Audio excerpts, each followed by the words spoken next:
If we're going to do it that way, we should just ask them at the beginning of the season.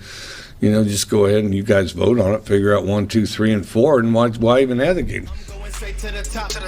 Just put the sec on the clock. I am Ray Allen's a shot. I'm going straight to the top. Yo, what's going on, everybody? Mike here, Sports and the Real Podcast. Appreciate you guys joining me once again. As always, YouTube, Spotify, wherever you're listening, watching. I appreciate you guys. I had an episode planned that I wanted to do. I'm writing my thoughts out, watching games, having a good time, getting ready to put forward an episode. And then I get hit with a ton of bricks this weekend by the Ncaa. College Football Playoff Selection Committee, to be specific. And that has totally thrown me off my schedule, thrown me off everything, my thoughts. I can't think of anything else right now but the fact that the Ncaa has been, and remains one of the most corrupt organizations in sports. I don't give a damn. I really don't. For the Ncaa to do what it did this weekend to the Florida State Seminoles has to be one of the most ridiculous things you can do in sports. And I'm going to get this out the way now, in case there's any doubts. Yes, I'm a Florida State fan. I attended Florida State, graduated from Florida State. So yeah, I'm biased. But I'm going to tell y'all this. I've tried to not be as emotionally tied to sports in recent years. So even with the Dolphins and, the Bulls, I've tried not to get too emotionally invested anymore because that stuff used to just kill my weekend, kill my mentals. When the Dolphins would lose, the Bulls would lose, I'd get upset, and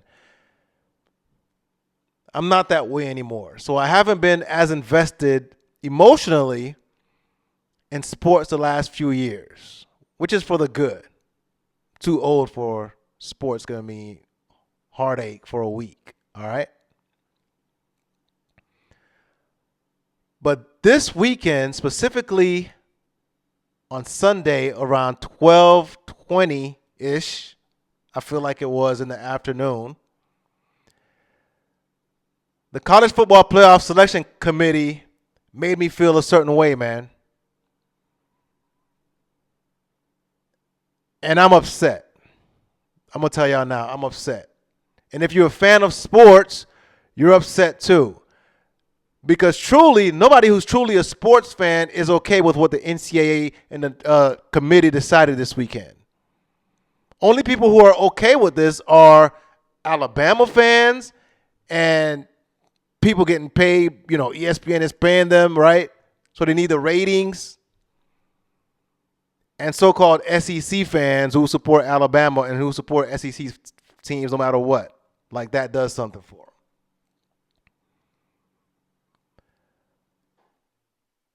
But anybody who is a fan of sports and actually playing the games, there's no way you can be okay with what happened this weekend. So all my plans to, have a great episode and writing things out, ready to talk about the NBA and how great the NBA's been, all that got thrown out the window, at least for another episode, because I got to get this college football playoff thing off my chest. I don't like people stealing from me, man.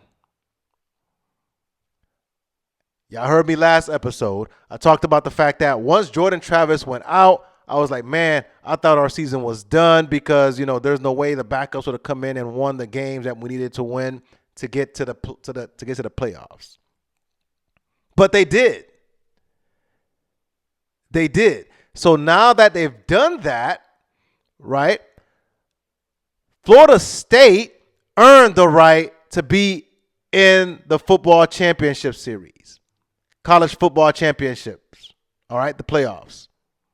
I don't care what anybody says. The Seminoles did what they needed to do to be up in there. But because of corruption with the NCAA and the selection committee, dude could sit right up front in the camera and look directly in the camera and act like he's telling the truth when we know he's lying. The head of the selection committee, whatever his name is. So the NCAA and the playoff selection committee are like, they're corrupt, bro. You can't tell me otherwise. Like, they're up there with like the boxing, IBF, right? Like whoever, controls boxing now, like, makes the random decisions of the winners, despite the fact that we're watching dudes get knocked out and punched in the face, and then they'll call it a draw. That's exactly what they did to my Seminoles. We watch what happened, but somebody else is going to tell us something else happened.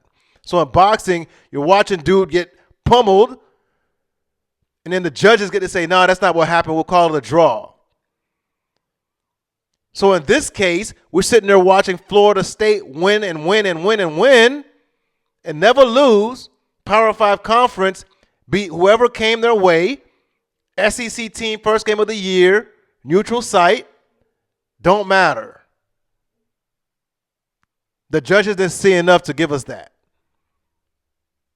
Right? So figure skating in the Olympics, swimming, or whatever it is, right? Like the judges don't see enough on the field to give Florida State the credit they deserved, they earned to be in the playoffs. So like, nah, you don't have enough style points. You're not pretty enough. Why? Because they're claiming that because we lost Jordan Travis, our starting quarterback, we're not worthy to be in the playoffs. We're not one of the 4 best teams. How do they know? How do they know? You're trying to tell me you can guarantee for 100% certainty that we won't be able to beat any of the other 4 teams without our starting quarterback? Like those other 4 teams are juggernauts. And if you've been following my podcast since football season started, I've been saying all along, college football hasn't had any juggernauts this year. Like there's really nobody in college football to really be scared of, to be like, ooh, I don't want to play these guys. There's not a single team. Not Michigan, not Texas, not Washington, not Alabama, not UGA. Now, one team in college football this year was so scary to be like, oh, if you don't have your starting quarterback, regardless of what your team looks like, you stand no chance. Not a single one. But the NCAA and the playoff selection committee has injected itself into the conversation, has put itself right in the middle of the decision making to the point where they're like, nah, what you saw wasn't really true. You were just dreaming. The 13-0 you saw wasn't true. So I was about to cuss. It's corrupt, if you ask me. And we all know this as sports fan. Again, I've talked about this, right? As sports fans, the NCAA, the NBA, the NFL, right? They kind of do things where you could tell they would prefer certain teams to win and make the playoffs and make the championship game. Again, I've referenced Andre Iguodala talking about the fact that, it was hard beating LeBron and the Heatles because the NBA, the refs, whatever it was, you had to blow out the Heatles in order to win by 3 points, essentially. Because the refs were going to ensure that the game was closed, regardless. He didn't want to say it specifically. He didn't want to make it black and white and say, hey, refs be cheating for LeBron. But we get what you were saying, Iggy. And the same thing is happening in the NFL. Tom Brady got all the calls. I've talked about that before. Pat Mahomes now is getting all the calls. It happens. But those leagues can only control the outcomes for so much. They can only make so many calls. The NCAA and the selection committee here, essentially, They didn't have to make any calls. They essentially stood in the middle and said, you're good, you're not. Despite what fans saw on the field, they pretty much said, we're going to take these 4 teams and put them over here and make sure they go to the championship game. They go to the playoffs. So we're not going to allow the refs to even have a part in this like the NBA does, like the NFL does. The refs don't have nothing to say here. We are going to decide that you're not worthy to go to the playoffs because they can control who gets in and who gets left out.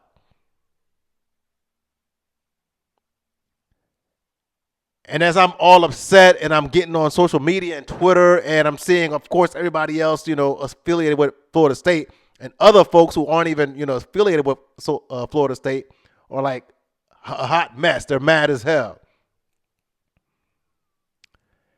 And I'm scrolling Twitter and I come across one post that I find crazy interesting. And I'm going to play it for you here to listen and to see. Mike Leach, former coach, I know Mike Leach, former coach, Washington State, passed earlier this year, rest in peace. He had this to say about the college football playoff selection committee. Check it out. I mean, if we were so smart, wouldn't all the other sports say, I know what, let's have a committee, because why not? Because, we're American, we love committees. Let's get us a committee. Well, who should be on the committee? Well, I don't know. This guy's a good guy. Let's have him on the committee. Well, I mean, there's people on the committee that don't even have remote associations with football, nor have they at any level other than being a fan. But you know what? Let's have them on a committee. Why not? And then, I mean, it'd be fun. We'd go to that resort. We could talk. We could hang out at dinner. And then we'll decide which 4 teams should go. Because you know why? We don't need to solve this on the field. Because we're the ones that know. If we're going to do it that way, we should just ask them at the beginning of the season, just go ahead and you guys vote on it, figure out 1, 2, 3, and 4, and why even have the games? I don't think I have anything else to say besides damn. He was a prophet. Mike Leach was a character, man, for those who follow college football. But Mike Leach was a prophet. He knew what he was talking about. No other sport, no other league does selection committees. Who wants to do a selection committee? We just want to win games and qualify for playoffs.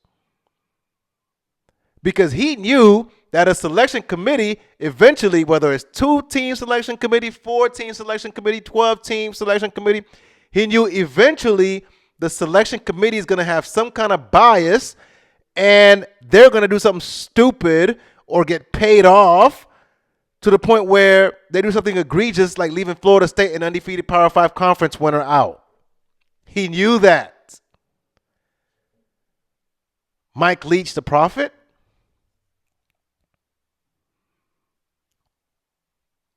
So I'm gonna read some stuff to y'all, man, and then I'm gonna wrap it up. I'm gonna read some stuff to y'all as to what this competition committee, their selection criteria, is supposed to be. All right, I'll try to read as much of it as I can. Ranking football teams is an art, not a science. Football is popular in some measure because the outcome of a game between reasonably matched teams is so often decided by emotional commitment, momentum, injuries, and the unexpected bounce of the ball. I need y'all to listen carefully.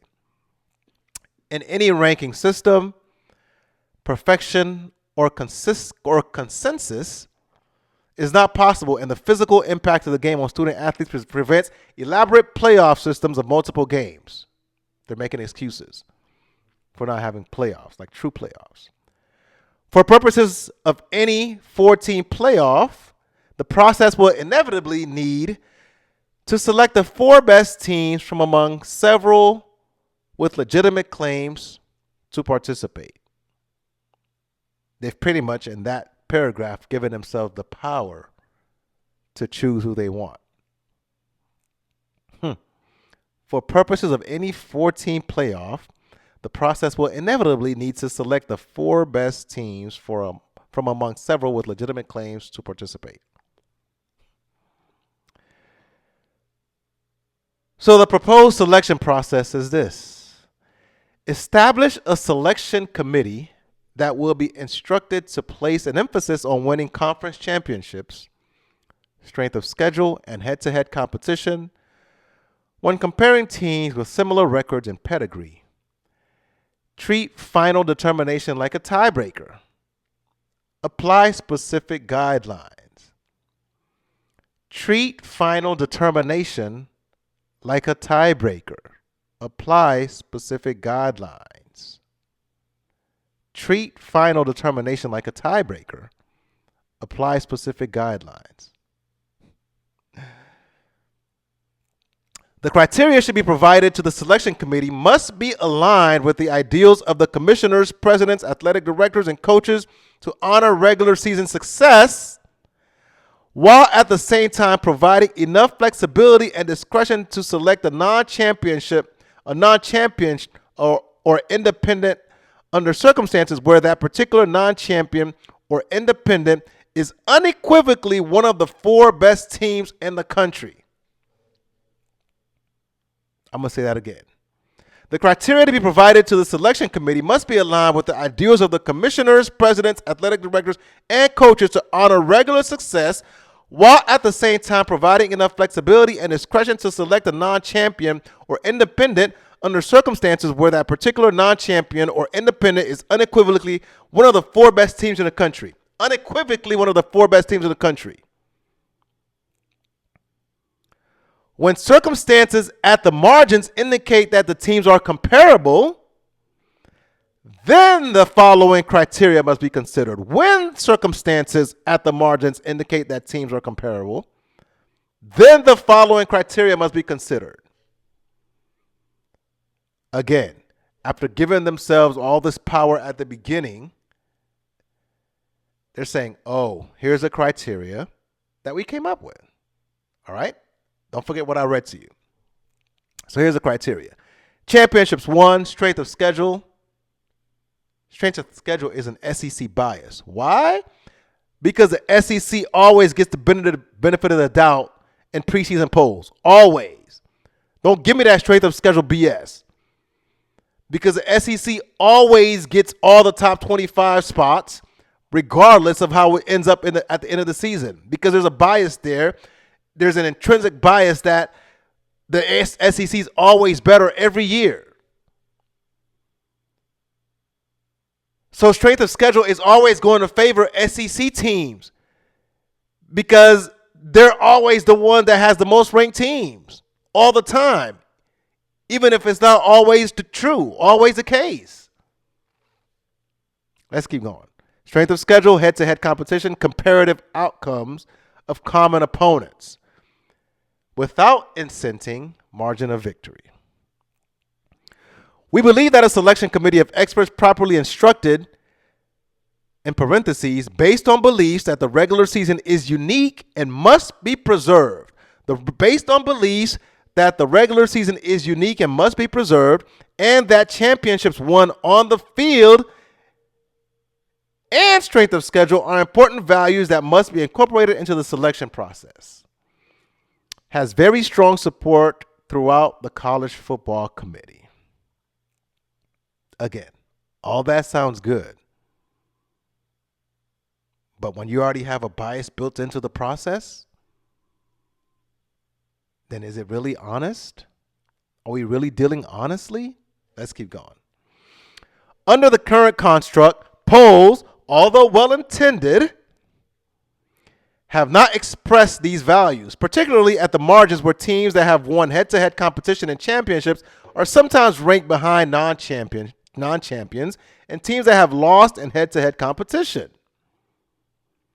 Nuanced mathematical formulas ignore some teams who deserve to be selected, meaning that the old BCS system, which we all agree wasn't that great, wasn't good at all, right, needed to be replaced. Fine, I'm with you.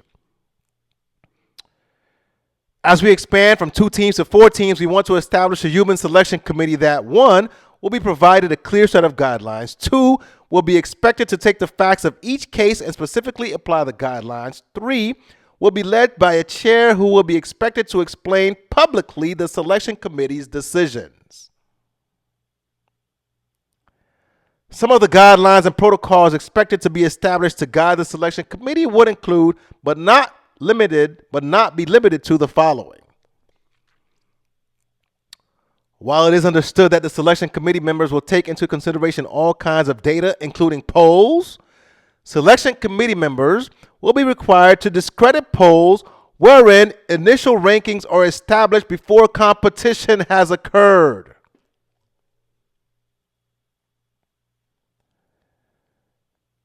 Selection committee members will be required to discredit polls wherein initial rankings are established before competition has occurred.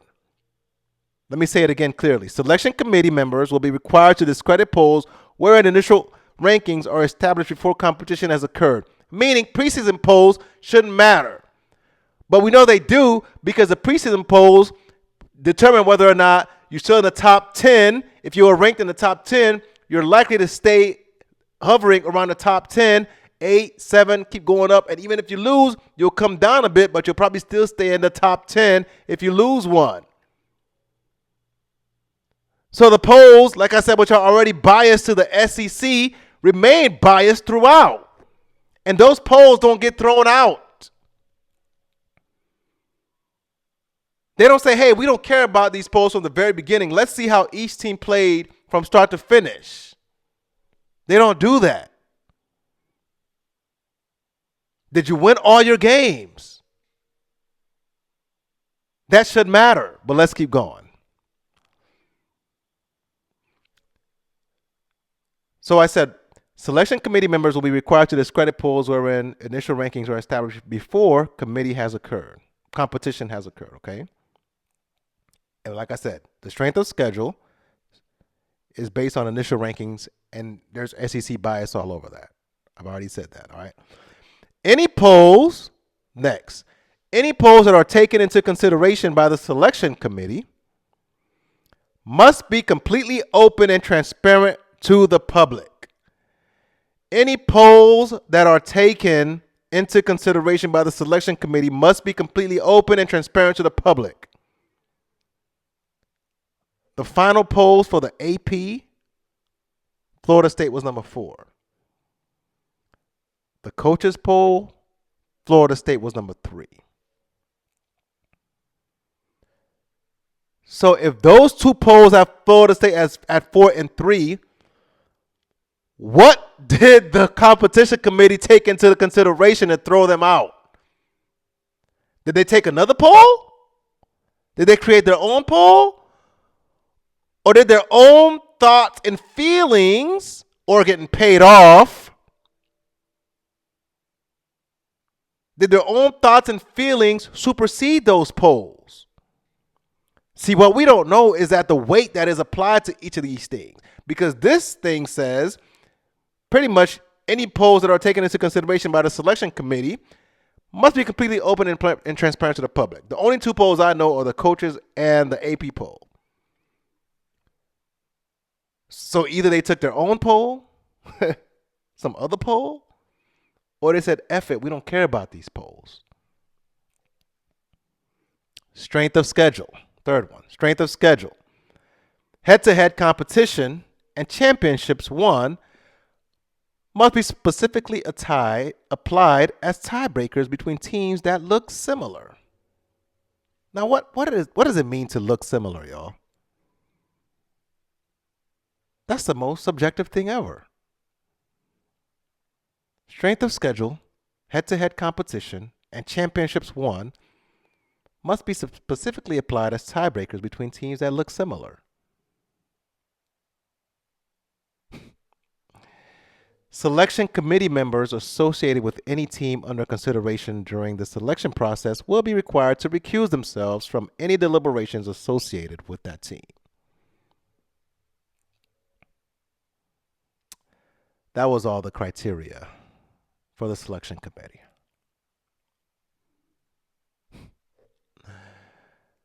So essentially what they're saying is we get to make the rules as to who gets into this playoffs, regardless of what you see on the field. Regardless of how things play out, we get to put in who we like. That's what this is telling me, right? All this jibber jabber they're talking about, right? We get to put in who we like.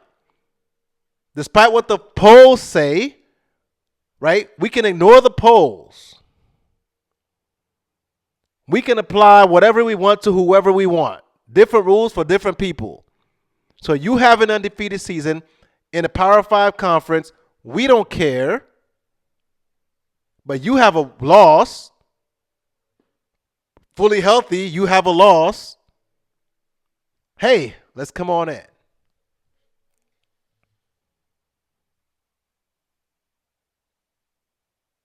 How does that make sense, you guys? How does that make sense? Anyone who's an athlete, whether you've played college, high school, rec league, whatever, anyone who's competitive, how does it make sense that you put it all out on the field, you win all your games, and they're like, nah, because of one injury, your team sucks now. That's essentially what they're saying. Competition committee is essentially saying your team essentially sucks now because you lost your quarterback. You won't be able to compete. Winning doesn't matter anymore. All about impressing the judges, right? Synchronized swimming, that's what this is. Figure skating, that's what this is. It doesn't matter who Florida State beat. It doesn't matter that they beat LSU, neutral ground. It doesn't matter that week after week after week. It doesn't matter. In the Ncaa and college football, who I gave props to in this aspect, and that, when you think about the NBA, one of the reasons the NBA is, regular season is losing its popularity and ratings is because it doesn't have that week to week, everything matters feel. That's not the case in college football anymore. Every week, each week doesn't matter anymore in college football. Because it's clear that if you go to the right school and you're in the right conference, if you take an L, you can take an L and still make it to the championship series, to the playoffs. It doesn't matter.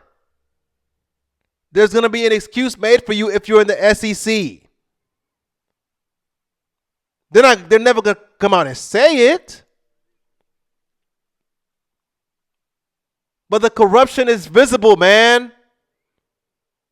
You can't tell me, because of Jordan Travis is gone, that Florida State can't compete with Michigan. Acting like Michigan is some juggernaut.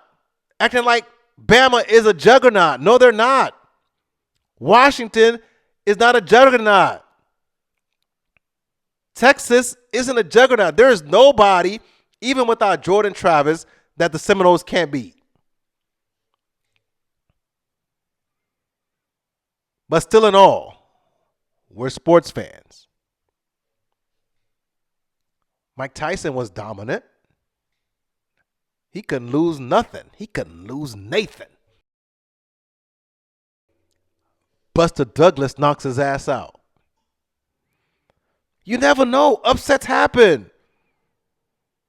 Michigan knows upsets happen. Appalachian State, we know. We've watched the games.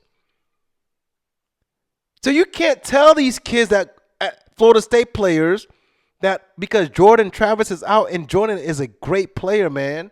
I feel bad for the kid. This dude battled and stayed with the program, man. He was there on some bad teams. And he got hurt. And the NCAA and, everybody's always telling these guys, play, don't leave to go to the NFL. Play, and play for your teammates. And then when they do play and win, they get this. They get their dreams and their hopes just taken away from them by some corrupt dudes making decisions for money versus what's right by these kids. Nah, winning doesn't matter, man. And everybody's online, fans of other teams talking about, well, we don't want, in the media, we don't want what happened to TCU last year. First of all, TCU beat Michigan to get to that championship game against Georgia where they got blown out. Did anybody say Michigan shouldn't be there? Did anyone say Michigan shouldn't have been there? Michigan got beat by the team that got blown out by UGA. That excuse don't fly, bro.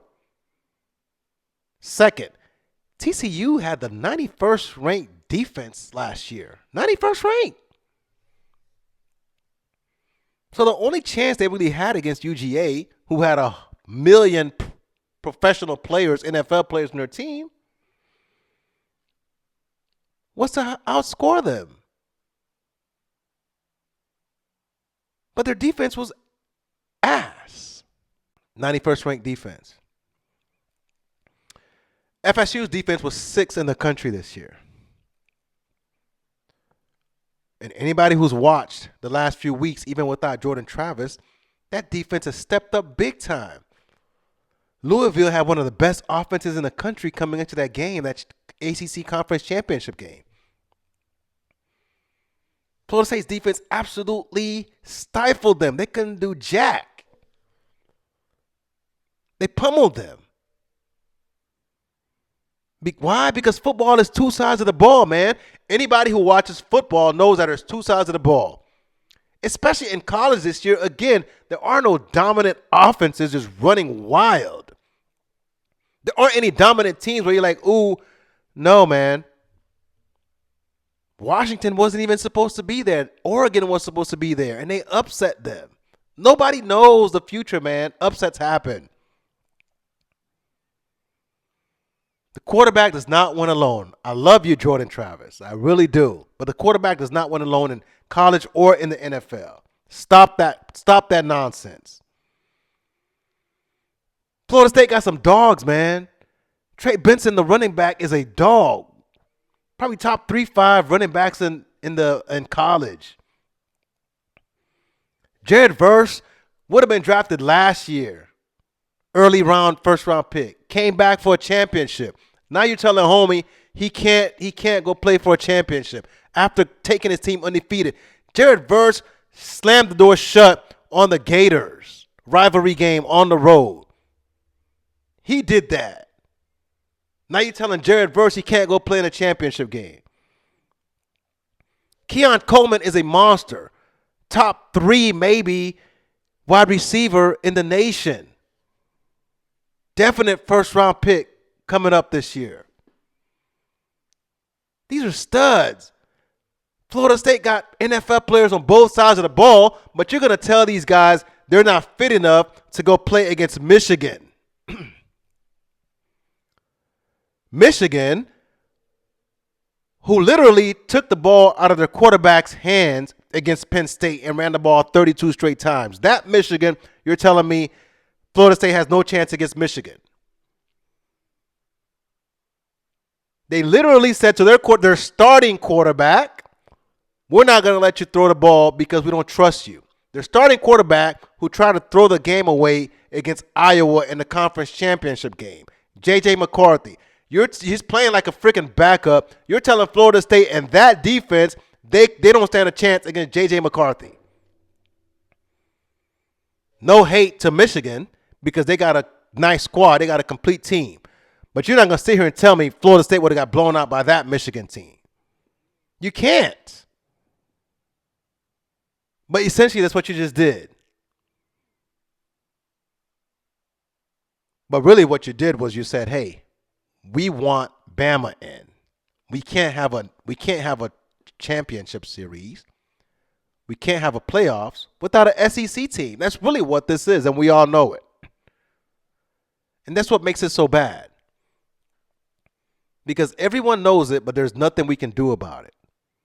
ESPN, SEC, these guys are in bed together. So that this guy comes on TV and tries to make up all these excuses and tries to tell us, all these criteria they had and what they looked at. Nah, bro. You didn't have the balls to leave out an SEC team, to leave out the SEC altogether. Or They're just paying you, bro. You're paid off. The committee's paid off. So we're going to act like, oh, well, because Jordan is out, Florida State stands no chance. Like Bama didn't lose to Texas. Like Bama didn't barely beat Auburn in a rivalry game. That's what bothers me. That's what bothers me. Folks are saying, well, Florida State barely beat Florida, a bad team, with their backup. Alabama with their starter took a freaking prayer. A daggone prayer to beat Auburn. So what that mean? They're worse than us. They're worse than Florida State. No?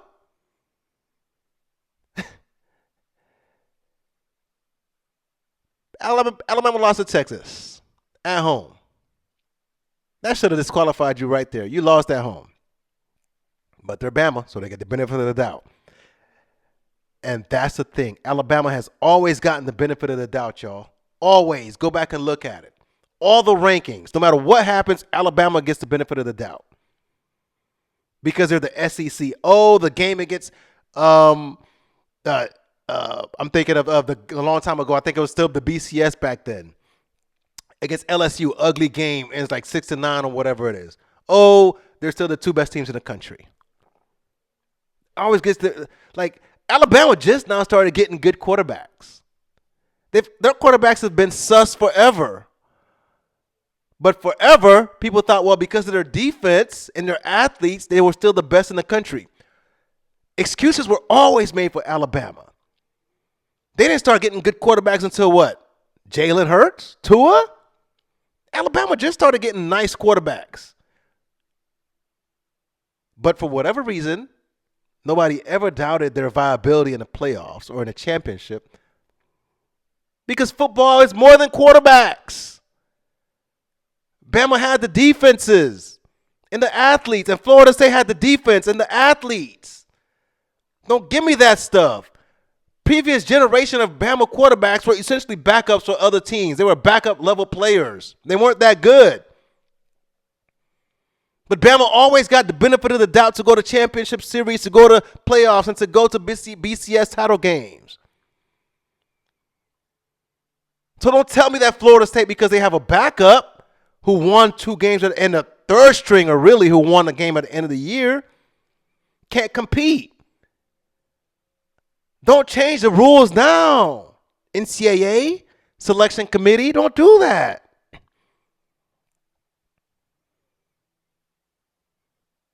So Bama beat Arkansas, a 4-8 team, by 3 points this year. They beat Texas A&M, who fired Jimbo, by 6 points this year. All with their starting quarterback. A Hail Mary prayer. A Hail Mary prayer to beat a bad Auburn team with their starting quarterback. Don't give me that. Well, you have your backup in, so you don't look as good. Well, Bama doesn't look good with their starter. Yeah, they beat Georgia, but that's the thing. Any given Sunday or Saturday in football, anything can happen.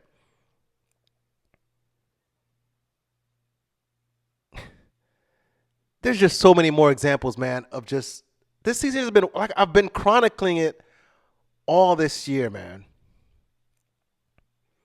There haven't been any dominant teams to be like, oh, I'm so scared this team is going to blow me out. There is not a single team that we can look and say this team will blow out another team in this playoff tournament. There isn't. Because for whatever reason, transfer portal, whatever it is, all the teams this year are good, but there is no dominance. So you have to put Florida State in there, man. I can keep going on and on.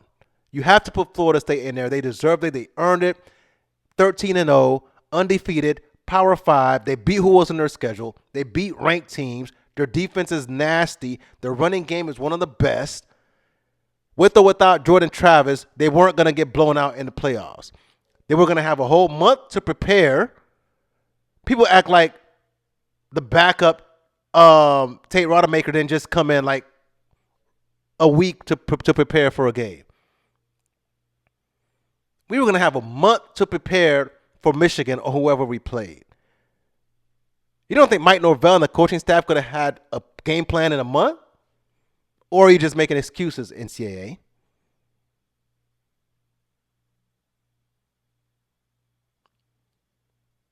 So that's what it is, man. NCAA is corrupt. College Football Selection Committee, ESPN, these guys are. What's understood don't need to be said. You know what I'm saying? The money is there. There's too much money involved. That's what it is. It's unfortunate for Florida State. But so much money is involved that they got thrown out and Alabama got put in. And that's unfortunate, man. Because we like to say there's no participation trophies. Win, and you'll get in. One team won. They kept winning despite adversity. And they got left out. The competition committee, their bylaws, their guidelines, their criteria was built in for situations like this.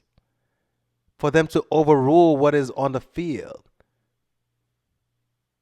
Right?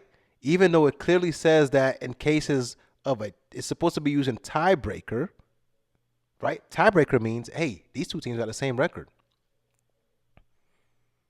Of course, you don't let non-Power 5 schools in that championship tournament, right? Lower level schools,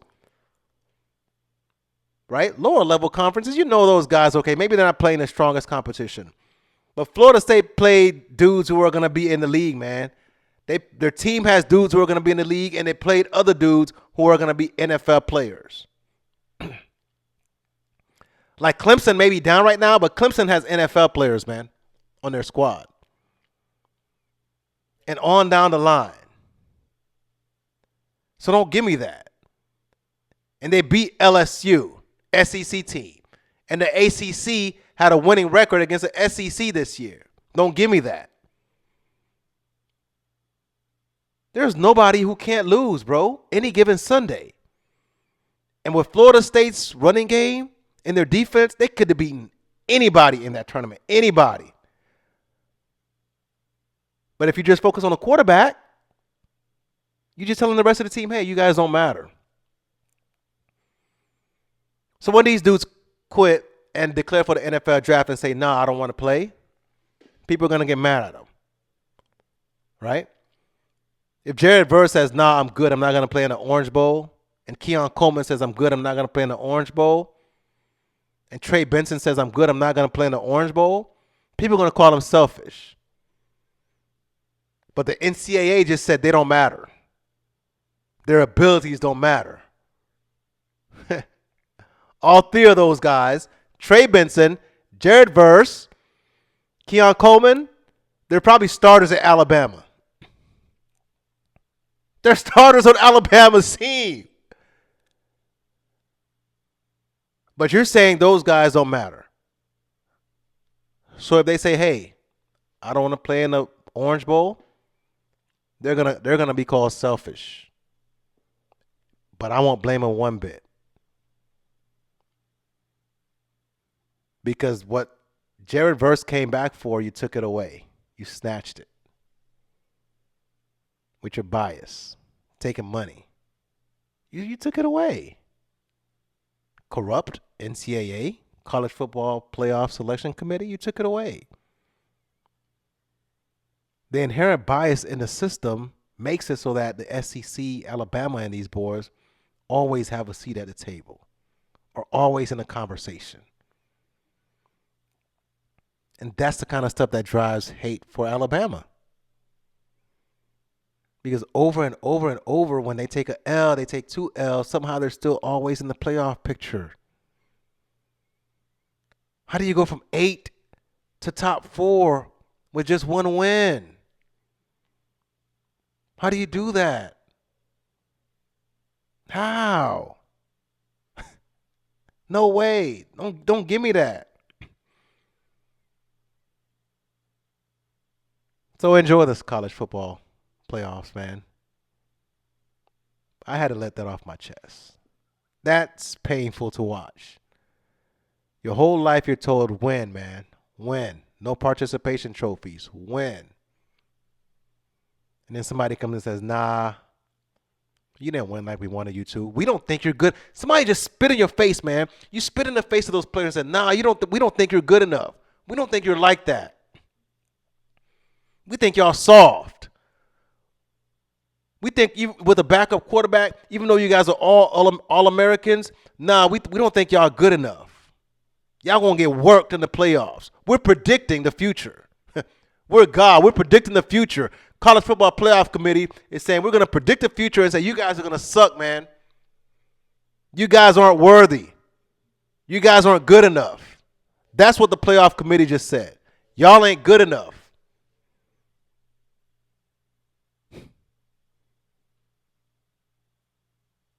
So we beat everybody on our schedule, but we're not good enough.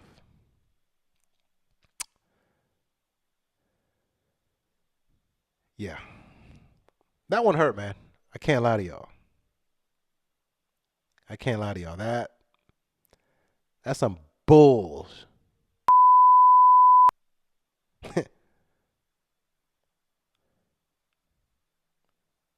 Yeah. So they're going to go to 24 to 14 teams or 12 teams, whatever it is, 12 teams. They're going to go to 12 teams next year, 12-team playoff.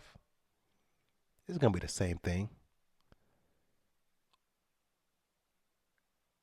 As long as there's that money out there, SEC bias is still there, there's going to be some complaints regardless.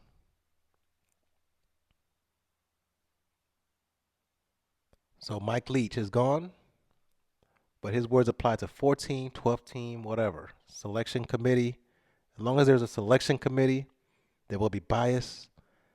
There will be folks who are paid off, even though they try to act like they're not. The networks still want the money, regardless. And those of us who support non-SEC teams will have to pay for it. Until somebody wakes up and says, F that. Kill the NCAA. Dead that. We ain't doing it like that no more. This conference stuff where the SEC gets preference over everybody else. Just go to NFL Light. North, South, East, West. And go from there. It's unfortunate, man. It's unfortunate.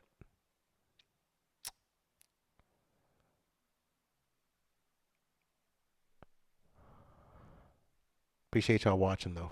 Appreciate y'all listening.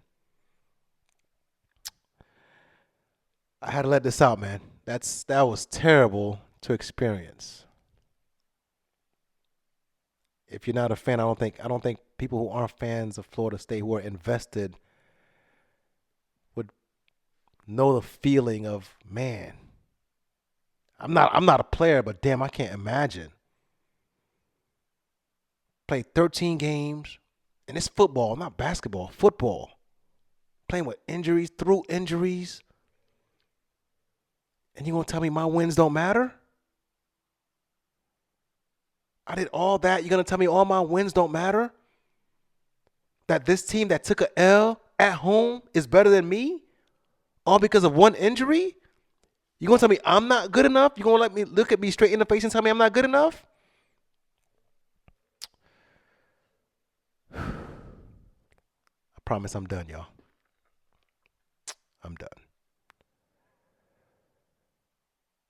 So I'm going to catch you guys next time, man. I'm going to get over this.